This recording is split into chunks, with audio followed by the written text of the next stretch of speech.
The personalities that matter with Keith Vaz on Talking Points. Leica Radio.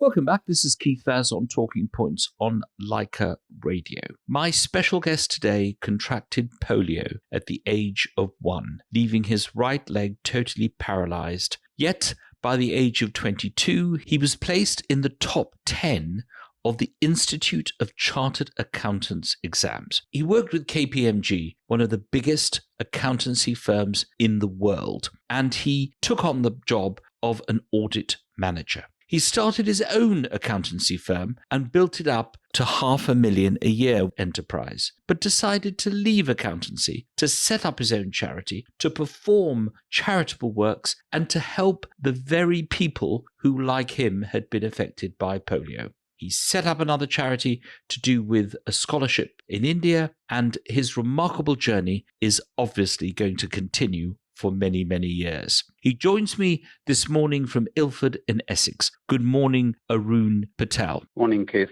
Thank you for inviting me here. Arun, like a number of our recent guests, and perhaps foreshadowing the big anniversary of next year, you were born in Uganda. Do you remember any of your early life, and what was it like being in such a big family? I was the second one of the family, so in the first 6 years, I don't remember much. But Uganda was a colonial country then, under the British rule. So I don't remember much of the first 6 years. But after that, it was full of fun, a lot of tough upbringing, a disciplined family, but lot of sports, all sorts of activities, and fairly free life, and stress-free life. So it was quite good fun. Now, you contracted polio at a very, very young age. Your right leg was totally paralyzed. Yes. What kind of effects did that have on you and also the rest of the family when you saw other children who'd not been affected? On me personally, I didn't notice it much, to be honest. I had the vast majority of the children were able-bodied, so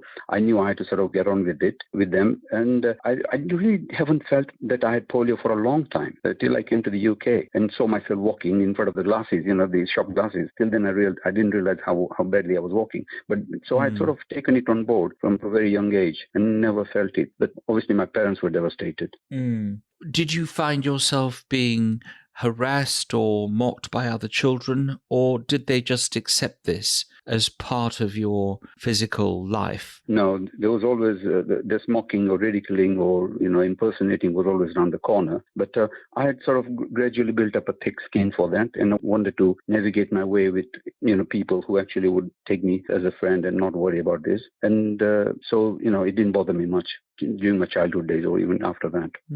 What were the medical facilities like in Uganda? Obviously, we now know a lot more about polio than we did then. But do you think that the hospitals in Uganda coped with someone with the disability that you had? No, there were no facilities in existence, to be honest. I was born in a little remote town called Mbale on the Kenyan-Ugandan border. There was only one doctor. And in fact, polio was not heard of. My parents had not heard of polio. Neither had most people, because polio was fairly new in the West as well in the 50s. It is incredible, isn't it, the way in which science has managed to progress, that you can deal with this polio situation so easily now in a way that you couldn't deal with it 50 years ago. That's right. Yes, exactly. Yeah. You left Uganda at what age? And what age did you come to the United Kingdom? I came to the United Kingdom at the age of 17 after I'd gone my GCE O-levels to take up accountancy, yes, at the age of 17. This is Keith Vaz on Talking Points on Leica Radio, talking to the remarkable Arun Patel about his life in Uganda, and we're going to come on to his life in Britain. Join us after the break. The personalities that matter with Keith Vaz on Talking Points. Leica Radio.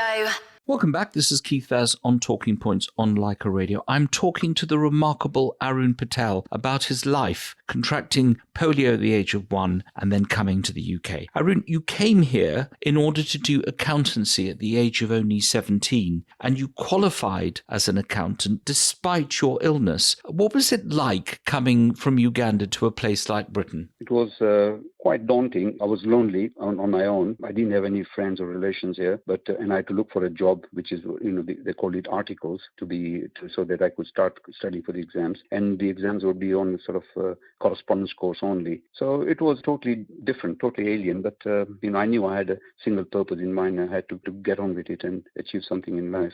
And you passed those exams. You came into the top 10 in the entire country for the Institute of Chartered Accountants exams. And you then went to work for one of the biggest accountancy firms in the entire world, KPMG. How did you get that job? And what was it like working there? They were looking for someone to work in their in Africa, Zambian office. Now, having lived in London for 7 years, I was getting a bit wary of the English winter for 7 years. So I wanted to go back to the African sun. They were advertising for seniors, audit seniors, and I applied for it and managed to get the job. Life there was paradise. It was fantastic. 2 years of pure heaven. Doing work for multinational audits, parties. I picked up playing golf. I polished up and I started playing golf fairly competitively. But when you were in KPMG, you were one of a very small number of Asian people. Was it strange going back there and seeing it now with really practically everyone I now know who works for KPMG is of Asian origin? You were unique then, weren't you? There weren't many Asian people working for KPMG. Actually, I managed to go to KPMG in Africa where there were quite a few Asians. So that wasn't a problem as such. I felt very much at home because it was 50% Europeans and 50% Asians in Zambia. But you're right. In my earlier start, when I was studying in London, I was in a minority of one in one of the firms that I worked for. Yes. So we had to put up with whatever comes our way. You then left KPMG and you set up your own accountancy firm and you managed to increase the fees to $500,000 a year, which was an amazing amount for a sole trader. How did you manage to do that? When I was of age, when I could understand things, there was a long list of not capable, can't do it, not possible for you things. So my agenda was to do that exactly. One of the things I said was, you will not have the personality to do any marketing. You don't have the personality to run a practice. So, I had the agenda set up. So I started all sorts of different marketing strategies to promote my firm. In fact, at one stage, I had 5 marketing strategies running at the same time. And it started working. So after a year or two, it started working big time, mostly by word of mouth recommendations, but also by having specific marketing strategies. And then you decided to leave, having built up your own little empire. You decided to give it all up and take on charitable work. Was that a sudden conversion on the road to Damascus, or had you been planning this for some time? Yes, it was. And I think if someone read my book, he would say it was all on one night when someone told me that whatever you aspire for in life, when you get there, you may not feel that it's that important. And maybe there are bigger things in life than that. So on one night when I was laying wide awake at midnight, I said, I don't need this. I need to get out. So I couldn't wait to tell my partner next day that, I need to leave. I didn't have to run charity as a specific purpose in mind, but I just didn't want it anymore. That was it. So it was very sudden. It was an awakening call as such in the middle of the night. This is Keith Vaz on Leica Radio. I'm talking to the remarkable Arun Patel about his journey through life. Please join us after the break, where we'll be talking about his charitable work. Keith Vaz on Talking Points, Leica. Welcome back. This is Keith Vaz on Leica Radio, talking to Arun Patel about his remarkable journey through life. Arun, you decided to give up your very lucrative accountancy practice and to spend some time doing charity work. What was the first charity that you set up? Suffering from polio, I saw a little advert in the Asian Voice magazine about some children with polio coming to UK to take part in the disability games. I thought polio, like most people, was past history. So I went to see them and they said, come along and see us in Jodhpur in Rajasthan, see how we're doing. So me and my 2 brothers went along to see this charity project in India from 250 children with polio. And I got immensely excited. I realized that I wasn't going to make a donation and walk away. So I finally landed, I felt. I told my brothers as well, I said, look, for the first time in my life, I'm in the majority and you are in the minority.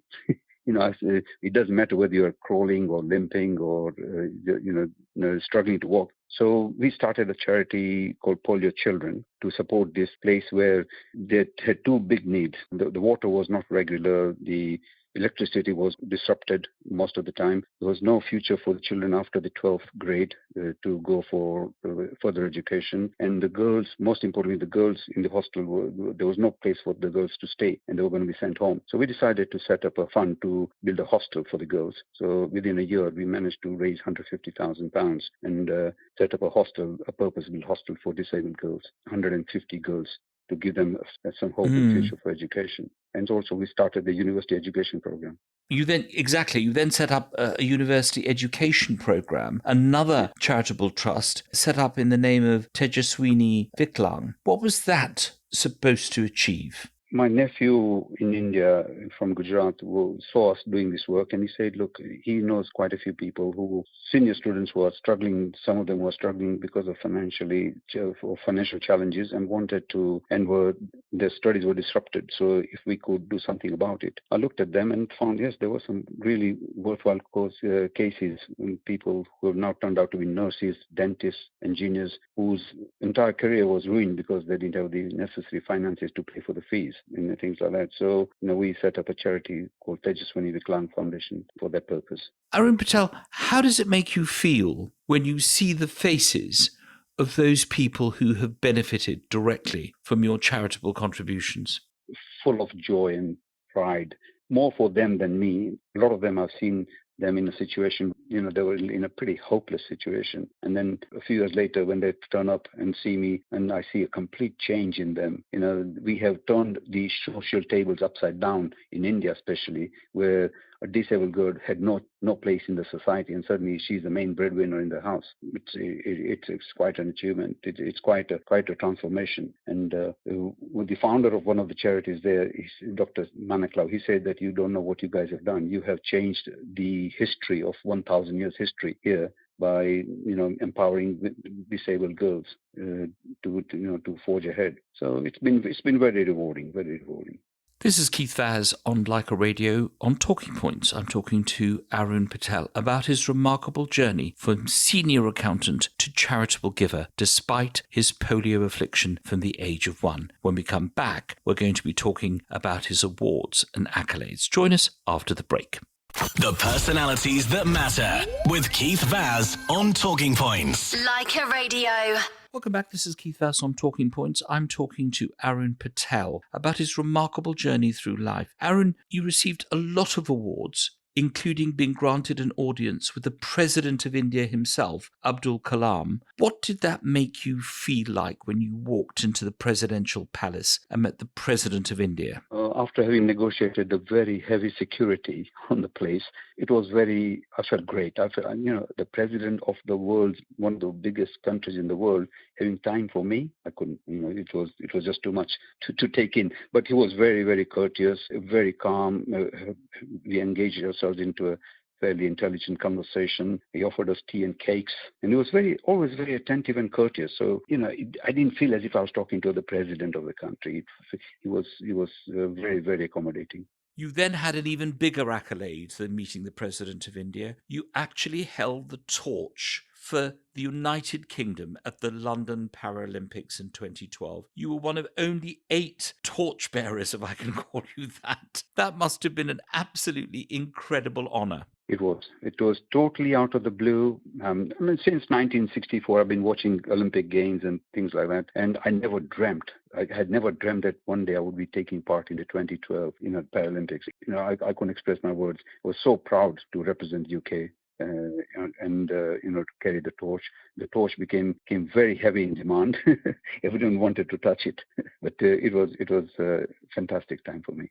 Did you get to meet any of the other Paralympians, or did you get to meet any celebrities at what must be the most remarkable thing that's happened to our country in half a century? Yeah. Unfortunately, I didn't, but just being part of it was good. I met Anne Wafula, who is an ex-Olympian, but no, the current athletes, I didn't meet them. No. You won the Points of Light Award given to you by Prime Minister David Cameron, another accolade that has been given to you. What was it like when you met Mr. Cameron? You've even been complimented by Narendra Modi. That must have been a very special occasion. Yes, I think I didn't meet Mr. Cameron or Mr. Modi, but Mr. Modi was on his tour to UK, and they decided to award these to give us the award at that time. Again, it was totally unexpected, and I was told just the day before that it's been awarded to us. Had a very nice email, a message from Mr. Cameron as well as Mr. Modi. So that was very satisfying. The two incumbent prime ministers. Of course, two incumbent prime ministers honouring you for the work that you've done. That must have been very, very special. That's You've already published your memoirs. It's called Out of My Way Polio. What made you write the book? And what was it like just going through that experience? I've always wanted to write a book, but I've not been able to do so. What was it like? I'm pretty sure you would have more than enough to write one. Well, the thing is, Keith, I've a lot of people who actually know me,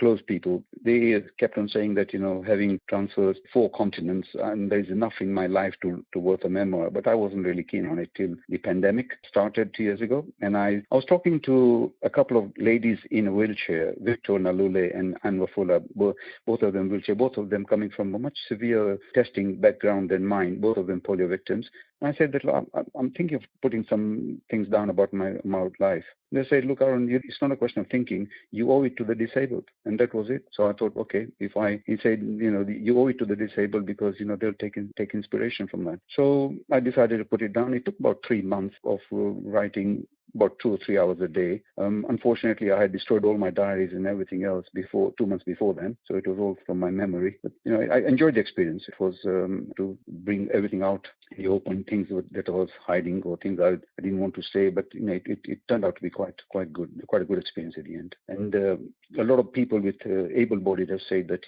it's more for the able-bodied than the disabled. So that's the bonus I didn't sort of factor in when I started. We are going to put details of your book on our website, but of course we can also order it from Amazon. As I'm speaking to you now, I'm just putting in my order. You must promise to sign it for me, Arun, when I get it. I will do. Arun Patel, we always ask our special guests to choose a song that is special to them and to dedicate it to someone who means a lot to them. Which song would you like to choose and who would you like to dedicate it to? Thank you, Kate. Before I answer that, I'll just to tell you that all the proceeds from the book are going to my charities. This song I like because it's also talking about walking or moving along is a Hindi song called Jeevan Chalne Ka Naam. It's all about saying that the life is all about moving. And my life has been like a river on the move all the time. And I've really thoroughly enjoyed it. So I felt that it is for those people who think they're stuck, whether through their disability or even those able-bodied who think they're stuck, is for them. Thank you very much for joining us today, Arun Patel, and carry on doing the amazing work that you're doing for so many good charitable causes. Thank you very much, Keith, and my best Christmas wishes and a blissful 2022 for all your listeners. Let's hear Arun Patel's song.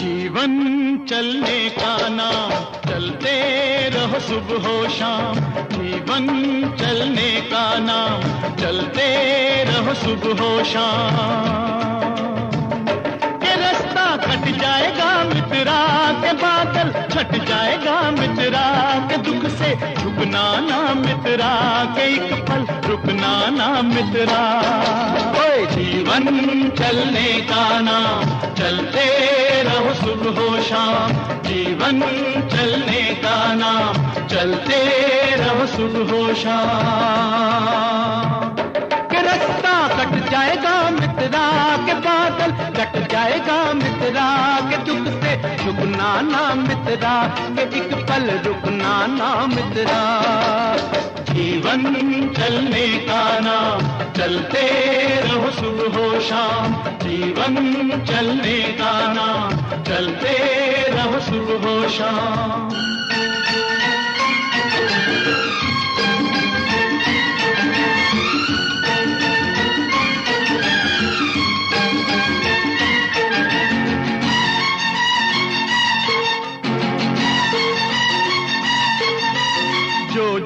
जीवन से हार मानता उसकी हो गई छुट्टी, नाक चढ़ा कर कहे जिंदगी तेरी मेरी हो गई कुट्टी।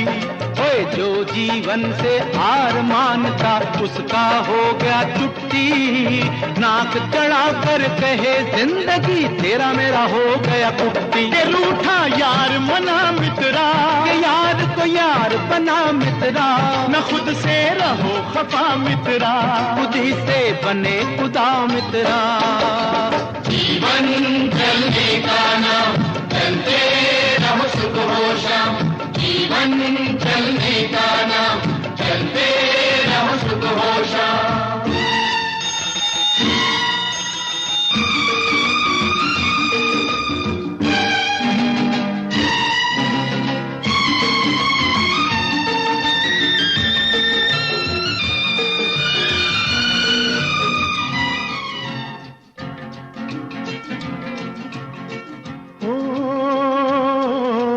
उजली उजली भोर सुनाती तुतले तुतले बोल, उजली उजली भोर सुनाती तुतले तुतले बोल। अंधकार में सूरज बैठा अपनी गठड़ी खोल। आँख लड़ा मित्रा, समय से हाथ मिला मित्रा, के हो जा किरण किरण मित्रा, के चलता रहे चरण मित्रा। जीवन चलने का नाम, चलते रहो सुबह हो शाम। जीवन चलने का नाम, चलते रहो सुबह हो शाम।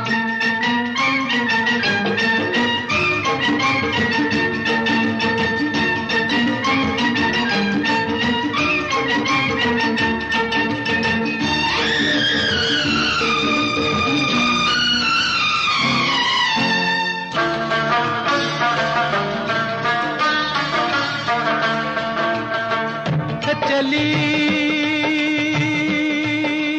शाम के रंग महल में, तपती हुई दोपहरी, मिली गगन से साज की लाली, मिली गगन से साज की लाली, लेकर रूप सुनहरी। रात बिखर जाएगी मित्रा, के बात निखर जाएगी मित्रा, के सूरज चढ़ जाएगा मित्रा, काफिला बढ़ जाएगा मित्रा। जीवन चलने का नाम, चलते रहो सुबह हो शाम। जीवन चलने का नाम, चलते रहो सुबह हो शाम।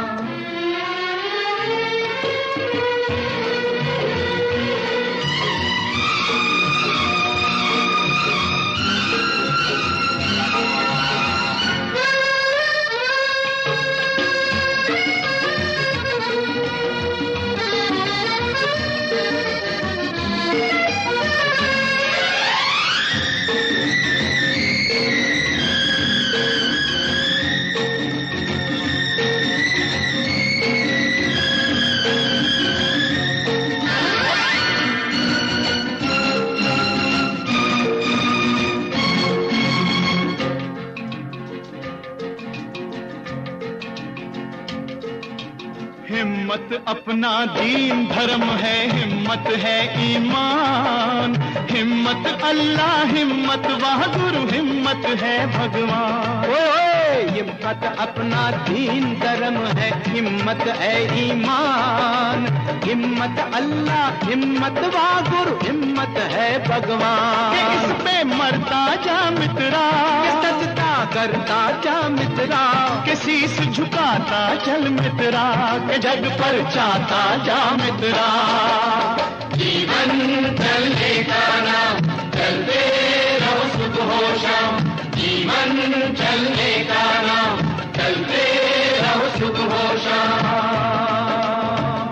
ये रास्ता कट जाएगा मित्रा, के बादल छट जाएगा मित्रा, के चुप से चुपना ना मित्रा, एक पल रुकना ना मित्रा। जीवन चलने का